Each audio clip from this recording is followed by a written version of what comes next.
ಕಂದ ಒಂದ್ ವೇಳೆ ನೀನ್ ಗೊತ್ತಿಲ್ದಂಗೆ ಹೊರಗಡೆ ನಾನು ಇನ್ನೊಂದು ಹುಡುಗಿನ ಮೇಂಟೈನ್ ಮಾಡೋದ್ ನೀನ್ ಏನ್ ಮಾಡ್ತೀಯಾ? ಓಹೋ ನಿಂಗೆ ಇಂತ ಆಲೋಚನೆ ಎಲ್ಲ ಬರ್ತಾವ?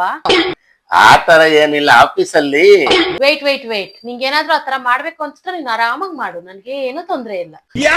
ಅಷ್ಟಕ್ಕೂ ಅದ್ರಲ್ಲಿ ಏನ್ ತಪ್ಪಿದೆ? ಈ ಕಾಲದಲ್ಲಿ ಅದೆಲ್ಲ ಕಾಮನ್. ಏನ್ ಭಯ ಪಡಕ್ ಹೋಗ್ತೀಯ? ಭಯನೂ ಪಡ್ಬೇಡ, ಯೋಚನೆನೂ ಮಾಡ್ಬೇಡ. ಹಾಗಾದ್ರೆ ನಿನ್ಗೇನ್ ಪ್ರಾಬ್ಲಮ್ ಇಲ್ವಾ? ನಿಂಗ್ ಚೀಟ್ ಮಾಡ್ಬೇಕು ಅನ್ಸುತ್ತಾ? ಪರವಾಗಿಲ್ಲ ಮಾಡು. ನಿಂಗೆ ಎಂಜಾಯ್ ಮಾಡ್ಬೇಕು ಅನ್ಸುತ್ತಾ? ಎಂಜಾಯ್ ಮಾಡು. ಎಂಜಾಯ್. ನಿಂಗೆ ಹ್ಯಾಪಿ ಆಗಿರ್ಬೇಕು ಅನ್ಸುತ್ತಾ? ಹ್ಯಾಪಿ ಆಗಿರು. ಪಾರ್ಕ್ ಹೋಗು, ಪಿಕ್ಚರ್ಗ್ ಹೋಗು, ಸುತ್ತಕ್ ಹೋಗು, ಪಬ್ಗ್ ಹೋಗು, ಲಾಂಗ್ ಡ್ರೈವ್ ಹೋಗು. ಇರೋದ್ ಒಂದೇ ಲೈಫು, ಯಾಕೆ ಅದನ್ನ ಹಾಳು ಮಾಡ್ಕೊಂತೀಯ? ಇದಕ್ಕೂ ನನ್ ಪರ್ಮಿಷನ್ ಕೇಳ್ಬೇಕಾ? ಇಷ್ಟೆಲ್ಲಾ ಮಾಡದ್ಮೇಲೆ ಅಮ್ಮಮ್ಮ ಅಂದ್ರೆ ನೀನ್ ನನ್ ಕೈಯಲ್ಲಿ ಒಂದಿನ ಅಥವಾ 2 ದಿನ ಬದುಕಿರ್ಬೋದು. ಮಾಡು, ಎಂಜಾಯ್ ಮಾಡು. ಇರೋದ್ ಒಂದೇ ಲೈಫ್.